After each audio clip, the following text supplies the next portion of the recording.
Welcome to my channel. तो आज मैं आपके लिए लाया हूं एक नया टॉपिक जो आपके जॉब पाने के लिए और ज्यादा आपको हेल्प करेगा। आप कैसे कैसे टॉपिक से रिलेटेड जैसे रेशियो प्रोपोर्शनल वेरिएशन से आप किस तरीके से सम करेंगे ताकि आपका टाइम ज्यादा बचे।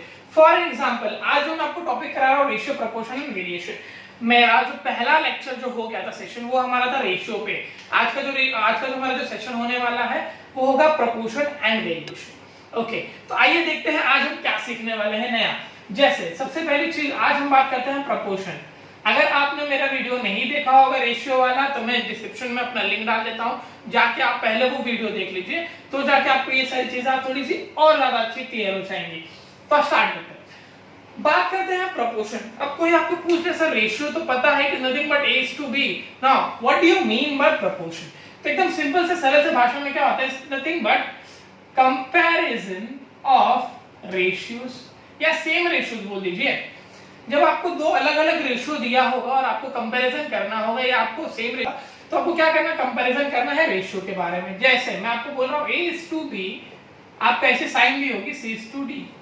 इसको साइन को रीड कैसे करते हैं, ये साइन को आप रीड करते हो is to और इसको बोलते हो as। ओके, और यहाँ पे भी ये साइन का मतलब क्या है, is to। तो इसको रीड करने का तरीका क्या होता है, a is to b as c is to d। लिखने का तरीका क्या होता है, a upon b is equal to c upon d। Okay, तो ये समझ में आया आपको कैसे लिखना है आपको। और आप ये साइड को आप क्या बोलते हैं जरा ध्यान में रखिए, बहुत बार ये वर्ड रिपीट होने वाले as। तो a is to b as c is to d।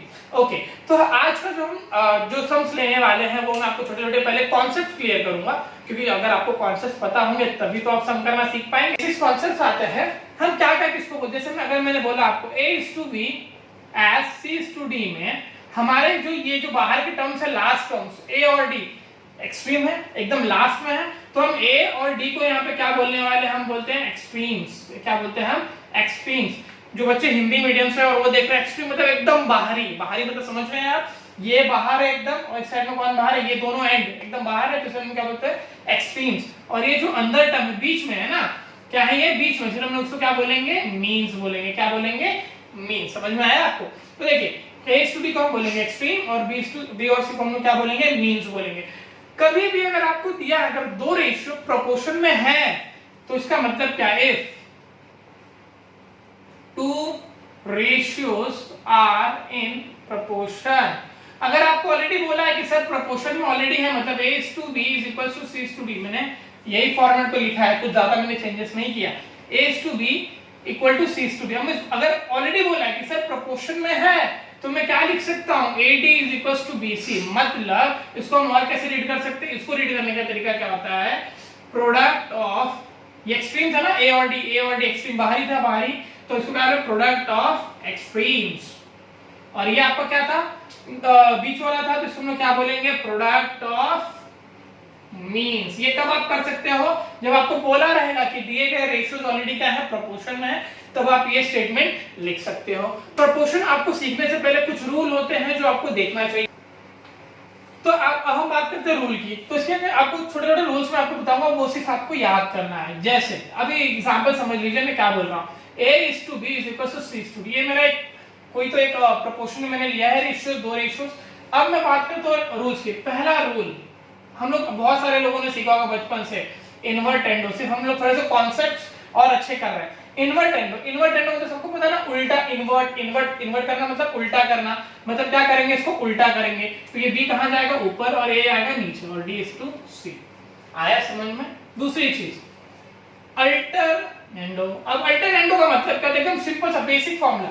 Alternendo क्या बोलता है, सिर्फ ये दो टर्म्स आपस में एक्सचेंज होंगे, आपके जो मीन्स होंगे, लेकिन जो आपके एक्सट्रीम होंगे वो एक्सचेंज नहीं होंगे। मतलब a आपके b की जगह पे क्या आ जाएगा, it is interchange with c and b is interchange with, यहाँ पे sorry c is interchange with b is to d। ये हो गया आपका इन्वर्टेंडो, ये हो गया आपका अल्टरनेंडो। थर्ड आता है आपका कंपोनेंडो। कंपोनेंडो याद रखना, अगर आप भूल जा रहे, बहुत सारे बच्चे भूल जाते हैं सर कंपोनेंडो में प्लस करना है माइनस, याद रखना।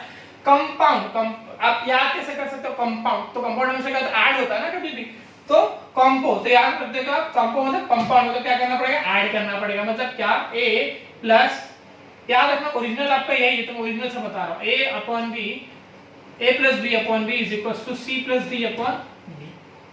आया समझ में? ये हो गया आपका 3। फोर्थ उसी के नीचे मैं लिख रहा हूं अल्टरनेंडो, या सॉरी अल्टरनेंडो तो हमने ऑलरेडी कर लिया है, मैं बता रहा हूं आपको डिविडेंडो।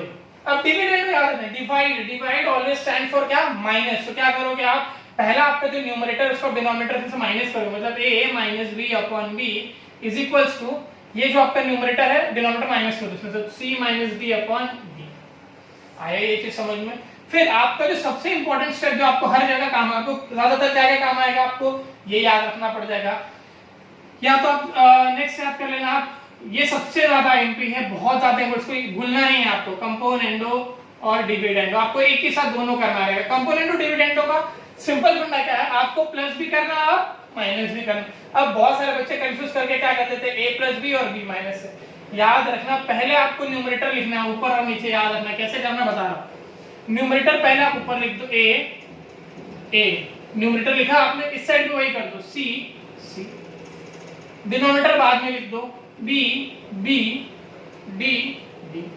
करना कुछ नहीं है, कंपोनेंडो बोला मतलब क्या, प्लस, डिविडेंडो बोला मतलब माइनस। वापस से कंपोनेंडो बोला मतलब प्लस, डिविडेंडो बोला मतलब माइनस। तो अब आपको समझ में आ गया कैसे लिखना है। तो ये होगा कंपोनेंडो डिविडेंडो का फॉर्मूला, ये बहुत ज्यादा इंपॉर्टेंट है, बहुत सारे सम्स में ये चीज अप्लाई होंगी। हम कुछ सम्स भी करेंगे इसके ऊपर, वो भी मैं आपको बताता हूं कैसे। अब मैं आपको बता देता हूं, एक होता है कंटिन्यूड प्रपोर्शन। कंटिन्यूड प्रपोर्शन का मतलब क्या होता है, कंटिन्यू, कंटिन्यू मतलब समझ में आ रहा है ना, लिंक सेम होगा, मतलब a अपॉन b। अब ये जो b होगा ना वो यहाँ पे भी होगा, b is to c। Continue को समझ में आया, ये जो b है वहीं से कंटिन्यू, और आगे कैसे कंटिन्यू कर सकते हैं, c यहाँ पे डिनोमिनेटर में, वही आपको न्यूमरेटर में दिखेगा, तो यहाँ पे d, और आगे कंटिन्यू कैसे करोगे कि d आपका डिनोमिनेटर में है वापस से न्यूमरेटर में आएगा, तो ये क्या दिख रहा है आपको, कंटिन्यूएशन दिख रहा है कि नहीं दिख रहा है, इसी को हम क्या बोलते हैं, कंटिन्यूड प्रपोर्शन। अब इसको मैं एक कंक्लूजन ड्रॉ कर सकते हैं हम, कैसे, आपको याद है जैसे मैंने बताया था, आपका कभी भी अगर प्रपोर्शन कंटिन्यूएशन में होगा तो आप क्या करते थे, आप जो भी आपके एक्सट्रीम थे उनका प्रोडक्ट निकालते थे, मतलब a और c का मल्टीप्लाई करते थे, फिर क्या करते थे, मीन्स का मल्टीप्लाई, प्रोडक्ट ऑफ, याद है कि नहीं आपको, product of means is equal to product of आपका एक्सट्रीम, मैं वही कर रहा हूं, product of extreme is equal to product of mean. तो मैं क्या कर सकता हूं, इसको कैसे लिख सकता हूं, b स्क्वायर। ये बहुत ही ज्यादा इंपॉर्टेंट डेरिवेशन है, आपको ये याद रखना है, कभी भी कोई चीज कंटिन्यूएशन में रहेगी तो आपको कंक्लूजन में ये आना चाहिए। अब इसी के ऊपर मैं आपको एक दो सम्स बताऊंगा और कुछ नए ट्रिक्स के साथ सम कैसे करते हैं वो भी बताने वाला हूं। जो मैंने आपको कॉन्सेप्ट बताया था, मैंने जैसा कहा था मैं आपके लिए वैसा एक सम भी लेके आया। जरा सम को देखेंगे जरा ध्यान से, क्या बोलता है, P is to Q, that means P upon Q का जो रेशियो वो क्या होगा, 4:1 हो रहा है, whereas P upon Q, यहाँ पे P का एक्चुअल वैल्यू क्या दिया, जरा आप देखिए तो P का वैल्यू बोला है a प्लस बी और Q का वैल्यू क्या बोला है, a minus B, sorry, okay done. Then find, आपको पता क्या करना है, a अपॉन b का रेशियो क्या है, a अपॉन b का कोई रिलेशन है, हाँ सर है, P अपॉन Q से निकाल सकते हैं, करना कुछ नहीं, मैं अगर समझो लिख रहा हूँ P upon Q is equals to a plus b a minus B. इसको मैं आपको दो मेथड से कैसे सॉल्व करेंगे वो मैं बताता हूँ, जो नॉर्मली हम लोग ने जो बचपन से सीखा है, क्या सीखा है वो बता रहा हूँ। b और q, अगर समझ लीजिए मुझे कोई भी जरा सा भी नॉलेज नहीं है तो मैं क्या करूंगा, p का जो रेशियो 4:1 लिख दूंगा, simple as it is, a plus B और a माइनस बी। आपको क्रॉस मल्टीप्लिकेशन करना है, ये 4 का मल्टीप्लाई आप इसमें करेंगे और इसका मल्टीप्लाई इसमें, मतलब 4 का मल्टीप्लाई a में करोगे तो 4a, 4 का मल्टीप्लाई b में करोगे 4b इज इक्वल्स टू 1 का multiply a plus b।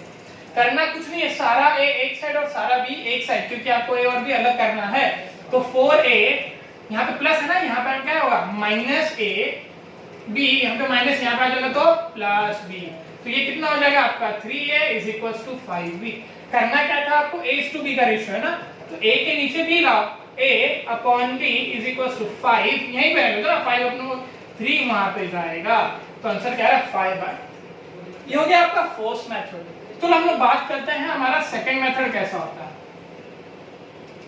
Second method समझो, अगर मैंने सिर्फ ये इक्वेशन आपके सामने लिखा है a प्लस बी और a माइनस बी, ये सिर्फ आपको समझना है कैसे सॉल्व होता है, इसका ट्रिक अगर आपको एक चीज आ गई तो आप ये सम बहुत एकदम सेकंड्स में कर दोगे। जैसे एग्जांपल, ये तो मुझे पता है ना ऑलरेडी, p और q का वैल्यू ऑलरेडी कितना 4:1, चलिए मैं यहाँ पे लिख लेता हूँ 4 अपॉन 1। आप क्या करोगे, दोनों साइड अप्लाइंग क्या करोगे आप? अप्लाइंग। क्या मैंने आपको एक रूल बताया, याद है आपको? कंपोनेंडो डिविडेंडो, याद है आपको? अगर वहां से मैं कंक्लूजन लेके आ रहा हूं a प्लस बी और a माइनस बी का क्या रेशियो a बाय बी होता था कि नहीं होता था? होता था ना। तो अगर मैं दोनों साइड अप्लाई करूंगा तो याद रखिएगा इसका रेशियो क्या हो जाएगा कंपोनेंट डिविडेंड होने के बाद? a by b। सिर्फ आपको यहां पे भी अप्लाई करना पड़ेगा। जैसे 4 प्लस 1 5, 4 माइनस 3, 4 माइनस 1 इज 3। आया समझ में? अब कुछ बच्चे तो कंफ्यूज हो गए रहेंगे, मैं उनके लिए एकदम ब्रीफली एक्सप्लेन कर देता हूं। अगर आप दोनों साइड अप्लाई करते हो, याद है मैंने क्या बताया? न्यूमरेटर पहले आप लिख लो, फिर साइन लगा दो प्लस और माइनस। यहाँ पे आंसर आ गया, मैं सिर्फ बता रहा हूं उसको सॉल्व कैसे किया था मैंने। a प्लस बी आपका न्यूमरेटर है ना, दोनों साइड लिख लो, लिख लिया आप। माइनस, सॉरी यहाँ पे प्लस, क्या है डिनोमिनेटर क्या? a minus B. याद रखना आप यहाँ पे सबसे इंपॉर्टेंट चीज बता रहा हूं जो बहुत लोग गलती करते हैं। यहाँ पे माइनस और यहाँ पे दो टर्म्स है, तो कभी भी कैसे सॉल्व करना? ब्रैकेट से a माइनस बी। जैसे ही आप ब्रैकेट ओपन करोगे तो ये माइनस किस में कन्वर्ट हो जाएगा? प्लस में। क्या क्या कट हो जा रहा है जरा बताओ मुझे? b कैंसिल हो जा रहा है और a कैंसिल हो जा रहा है। मतलब यहाँ पे क्या बच रहा है? 5। यहाँ पे क्या बच रहा है? 3। a plus a 2a, b plus b 2b, 2 cancel, मतलब क्या आ रहा है? a बाय b का आंसर कितना आ रहा है? 5 बाय 3। ये तो रहा आपका एक्सप्लेनेशन, लेकिन आपने जब अप्लाई किया तो याद रखना आपका ये direct answer a by b ही होगा। आपको सिर्फ इस साइड अप्लाई करना है। तो कितना टाइम जाएगा 4 प्लस 1 और 4 माइनस 1 करने में? एकदम सेकंड्स। तो ये रहा आपका पहला क्वेश्चन। मैंने आपको बता दिया कैसे आप सॉल्व करते हो, by first method and by second method, याद रखिएगा। थोड़ा सा क्वेश्चन है, मैं लाया हूं आपका रेशियो से। इसमें मैं आपको बताने वाला हूं एक सम को कैसे आप ज्यादा टाइम में सॉल्व करते हो और कैसे आप चुटकियों में सॉल्व करते हो। सिर्फ थोड़ा सा कॉन्सेप्ट की जरूरत है। तो अगर मैं नॉर्मल, मेरा कन्वेंशनल मेथड, मैं क्या देख रहा हूं? Conventional. Okay, so talking about this conventional method, what I will do according to the one which was previous solving method क्या था? The present ages of the two person, दो person है, उनका रेशियो क्या है? 3 और 5।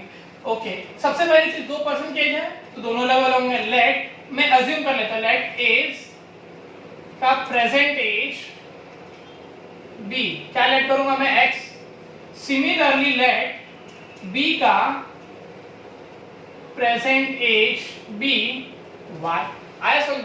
अब आपसे सॉल्व कर लो, करना क्या है? The present age of two persons are in the ratio x by y, यही तो है ना आपका प्रेजेंट। इसका रेशियो क्या है? 3 by 5।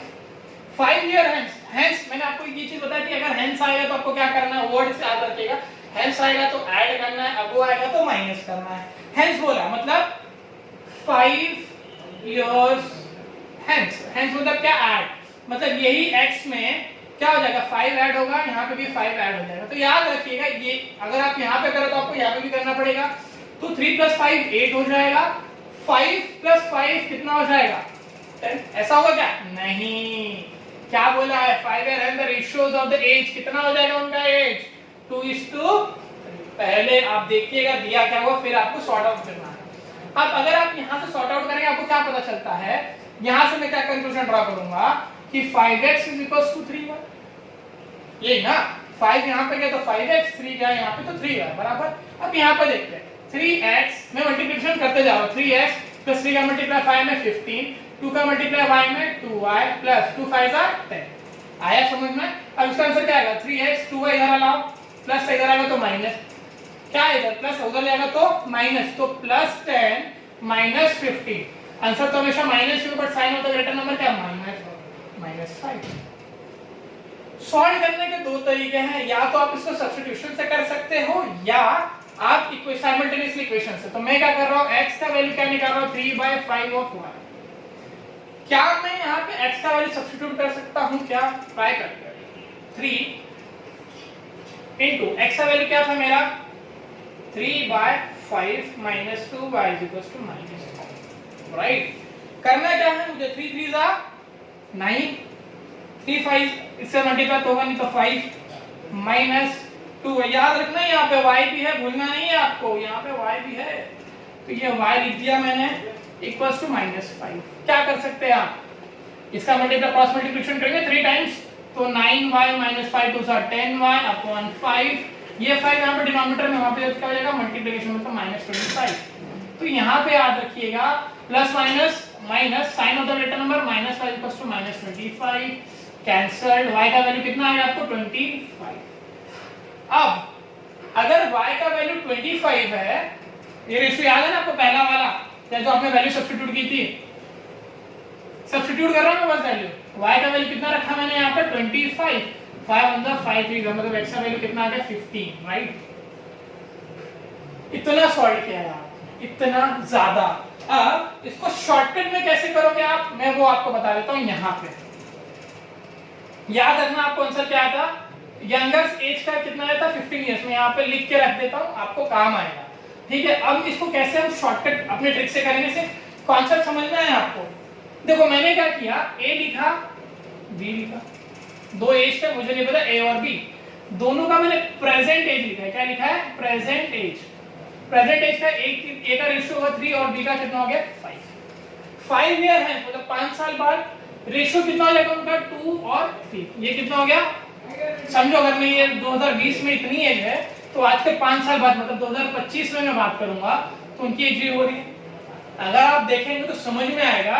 अगर इसको मैं अज्यूम करके चलता इसकी 3 साल एज और इसकी 2 साल, 5 साल बाद एज घटेगी तो नहीं, तो आपको क्या करना पड़ेगा, साइन को इक्वल करना है। कैसे करो, डिफरेंस देख रहे हो, डिफरेंस आपको चेक करना है, दोनों के बीच में डिफरेंस कितना है 2 का। जो डिफरेंस होगा आपको नीचे वाले टर्म से मल्टीप्लाई करना, मतलब इनटू 2 हो, राइट, और यहाँ पे इनटू 2 कितना हो जाएगा 6, ओके। पहले वाले नंबर के बीच में कितने का डिफरेंस था 1 का ही, तो 3 1 जा 3 5 1 जा 5, राइट। तो आपका न्यू नंबर क्या है, 5 है 4 है 5 है 6 है, ओके। अब यहाँ पे देखिए, अब जरा गैपिंग देख लीजिए, 3 और 4 के बीच में कितने का गैप है, 1 का गैप है, और 5 और 1 के बीच में कितने का गैप है, 1 का गैप है। गैपिंग समझ में आ रहा है आपको, एक गैप। हमको तो ये पता था ना ऑलरेडी 2025 में, तो 2005 मतलब ये जो गैपिंग हमको 1 का दिख रहा है एक्चुअल में कितने का है 5 इयर्स का, मतलब एक गैप बोला मैं, तो यहाँ पे डिफरेंस है 5 इयर्स का है ना, तो 1 gap is nothing but equals to 5 years. मतलब यहाँ पे एक्चुअली अगर हम देखेंगे 1 ईयर का मतलब कितना हो रहा है 5 इयर्स ही हो रहा है। उनकी एक्चुअल एज क्या थी 3 और 5। करना कुछ नहीं है, अगर क्वेश्चन के हिसाब से 1 साल 1 ईयर मतलब 5 ईयर हो रहा है ना, यहाँ से कहां से निकाला 1 year is nothing but equals to कितना 5 ईयर, तो 3 ईयर कितना हो जाएगा, तो क्या करोगे आप 3 into 5 ना बेसिकली, तो ए की एज कितनी हो जाएगी 3 into 5 कितनी हो जाएगी 15, और बी का एज कितना हो जाएगा 5, 1 साल 5 राइट, तो कितना हो जाएगा 25 ईयर्स। याद आया आपको, ये देखो कितने कम टाइम में, क्या करना कुछ नहीं है आपको। यहाँ पे आपको सबसे पहले क्या करना है, इसको इक्वेट करके लेना है। कैसे करोगे, डिफरेंस चेक करके, अगर आपका डिफरेंस बराबर हो गया और गैप देखना है, गैप बराबर आ रहा है क्या, गैप अगर आपका बराबर आ रहा है सिर्फ आपको कंपेयर कर देना 5 इयर्स इक्वल टू 1, तो हमारा करेक्ट आंसर कितना है 50। तो इससे आपने सीखा कैसे हम एक टर्म्स को दो तरीके से कैसे सॉल्व करेंगे। मैं और भी समझ ला रहा हूँ आपके लिए, सेम टू सेम क्वेश्चन है जो एग्जाम में ज्यादातर पूछेंगे। तो फ्रेंड्स अब हम बात करेंगे नेक्स्ट सम्स के बारे में। जैसे बहुत सारे एग्जाम्स में, एटलीस्ट मैं बोलूँ तो सारे के सारे एग्जाम्स में आपके कॉइंस वाले प्रॉब्लम हमेशा ही दी जाती है और बच्चे इसे लेके बहुत परेशान रहते हैं। तो आज हम कॉइंस वाली प्रॉब्लम को कैसे हम दो तरीके से सॉल्व करने वाले हैं वो मैं आपको सिखाता हूँ। क्या दिया पहले वो देखिए, अ bag has a coins in the denomination. Denomination जिसको नहीं पता मैं बता दूं, डिनोमिनेशन का सिंपल सा मतलब, जैसे आपने भी पता डिनोमिनेशन चेंज हुआ था डीमोनेटाइजेशन में कि 2000 के नोट आए थे, 1000 वाले बंद हो गए, तो डिनोमिनेशन वहां से है। तो हमारे पास क्या क्या डिनोमिनेशंस है, 50 पैसे के हैं, कुछ 25 पैसे के, कुछ 20 पैसे के। उनका रेशियो है, क्या है ratio 4:2:1। If the total value of the coins is ₹54, find the number of 25 पैसे coins in the bag। ये कॉन्सेप्ट समझने के पहले मैं आपको बहुत एक सिंपल सा कॉन्सेप्ट बताता हूँ। इमेजिन करिए मैंने आपको बोला कि मेरे जेब में, मेरे पॉकेट में 10 रुपीज है इन टोटल। कितने रुपीज है 10 रुपीज है इन टोटल, और सारे के सारे 1 रुपए, सारे के सारे क्या है 1 रुपए। आप मुझे बताओ कितने कॉइन होंगे, तो आप बोलोगे सर 10 कॉइन होंगे। इससे कंक्लूजन क्या हम ड्रॉ कर सकते हैं, 1 is nothing but is your denomination, 10 आपका क्या था नंबर ऑफ कॉइन्स, और ये आपका क्या निकल के आया वहां से वैल्यू। ये समझ में आया, मतलब ये समझ में आया, ये इसको आप मल्टीप्लाई करें तो इसको इक्वल आएगा। तो मतलब मैं यहाँ पर लिख दे रहा हूँ जो भी डिनोमिनेशंस होंगे अगर आप उसको मल्टीप्लाई करते हो नंबर ऑफ कॉइन्स या नंबर ऑफ नोट्स, आंसर आपको क्या मिलता है? वैल्यू। ये आपका सिंपल सा लॉजिक है जो इस प्रॉब्लम को सॉल्व करने के लिए यूज होने वाला है। आया समझ में?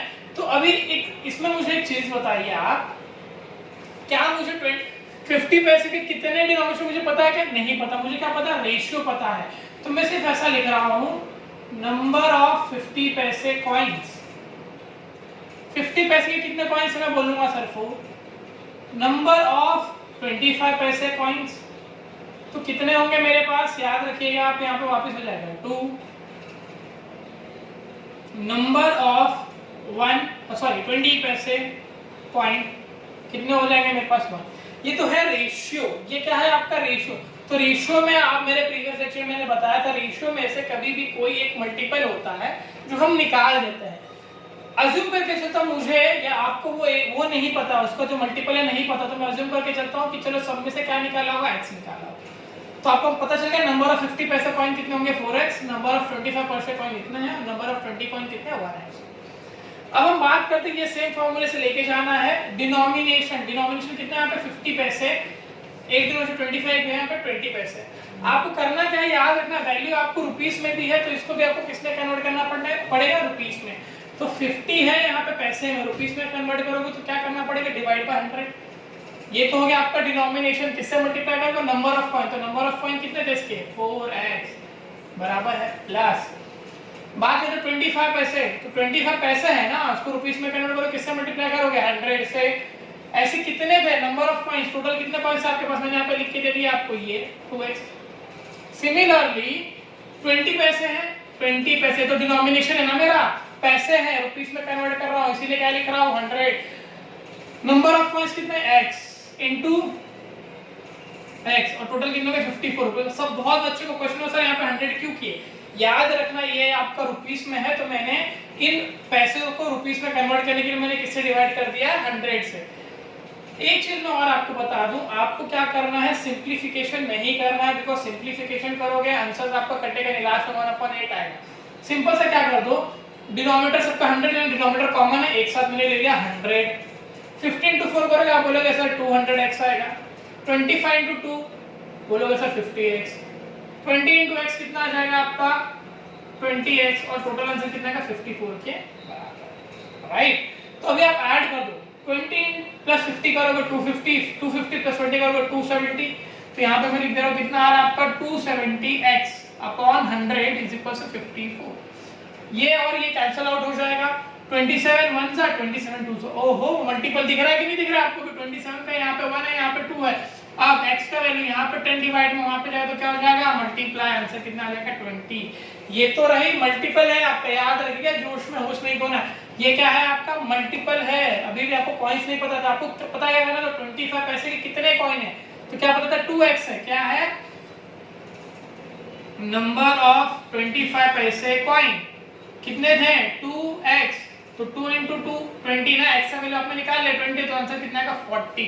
तो टोटल कॉइन्स कितने थे आपके पास? 40 कॉइन्स थे। 25 पैसे के कितने कॉइन्स है आपके बैग में? 40 पैसे। ये हो गया आपका फर्स्ट मेथड। इसके लिए आप टाइम रिकॉर्ड कर लो कितना टाइम लगा है। इसका सिंप्लीफिकेशन मैं आपको बता देता हूं कैसे हम इसको और ज्यादा सिंपल तरीके से करने वाले हैं।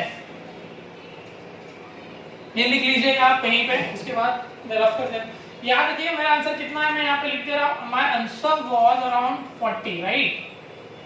ओके, अब हम इसको कैसे हम दूसरे मेथड से सॉल्व करेंगे। देखिए, अज्यूम कीजिएगा क्या क्या दिया था आपको? 25 पैसे हैं, ओके, यहाँ पे 50 पैसे, 20 पैसे, 25 पैसे और ये है।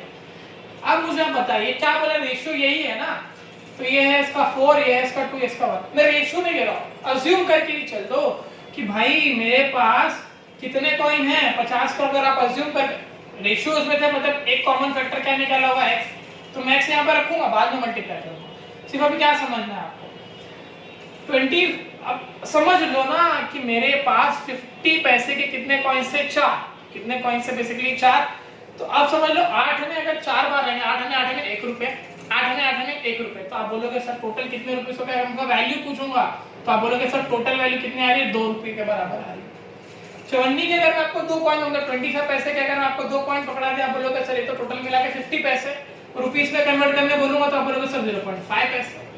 सेम थिंग 25 पैसे कितना कॉइन, एक ही कॉइन है, कितना कॉइन है, एक ही कॉइन है कि नहीं है यहाँ पे, एक ही कॉइन है। तो मैं आपको बोलूंगा वापस वैल्यू में कितना, बोलूंगा सर वैल्यू में अगर मैं रुपीस में 0.20 रुपीस है, ऐड कर दो 2, 2.5, 2.7, ये तो आ गया आपका रुपीस में।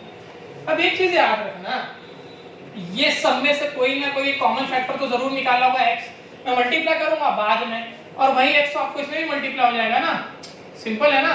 तो x सिंपल, मैंने कुछ नहीं किया, जो x यहाँ पे मल्टीप्लाई होगा वो सेम x मैंने सब में मल्टीप्लाई कर दिया, बराबर, ओके समझिए। अब मैंने क्या किया, मेरा क्वेश्चन एकदम सिंपल सा है, 2.7x, अगर मैं ये रेशियो के हिसाब से जाऊंगा तो मेरे बैग में 2.7 है, लेकिन एक्चुअल में कितने में थे 54, ये मेरा सम के हिसाब से, और एक्चुअल में कितने थे 54, मतलब ये जो x का जो डिफरेंस है कितना आएगा 2.7 मल्टीप्लाई बाय 10 डिवाइड बाय 10 कर दो आप, मतलब कितना आ जाएगा 54 540 अपॉन 27, 27 1 जा 27 2 जा 20, x का वैल्यू 20 है, x का वैल्यू 20 है, बराबर है। यहाँ पे भी तो अगर आप x सब में मल्टीप्लाई करो तो इसमें भी करोगे ही करोगे, x का मल्टीप्लाई कितना था 20, 20 into 2 कितना हो गया आपका आंसर इज 40, आया आपका आंसर 40। तो ऐसे हम आगे आने वाले लेक्चर में बहुत सारे सम्स करने वाले हैं, मैं आपको एज प्रॉब्लम कैसे शॉर्टकट में करेंगे वो सिखाने वाला हूँ ट्रिक्स। उसके बाद हम लोग जो लिखते हैं ना डायमंड्स के प्रॉब्लम, एक डायमंड को 4 टुकड़ों में बांटा गया, उनका pricing, variations basically directly proportional, universally proportional, वो सारे सम हम आने वाले लेक्चर में करने वाले हैं। अगर आपको आज का वीडियो पसंद आया होगा तो वीडियो को जरूर सब्सक्राइब कीजिएगा, लाइक का बटन प्रेस कीजिएगा और अपने ज्यादा से ज्यादा लोगों को शेयर कीजिए और उनको भी बोले कि वो भी सब्सक्राइब कर ले मेरे आने वाले वीडियो के लिए। धन्यवाद। चालू है।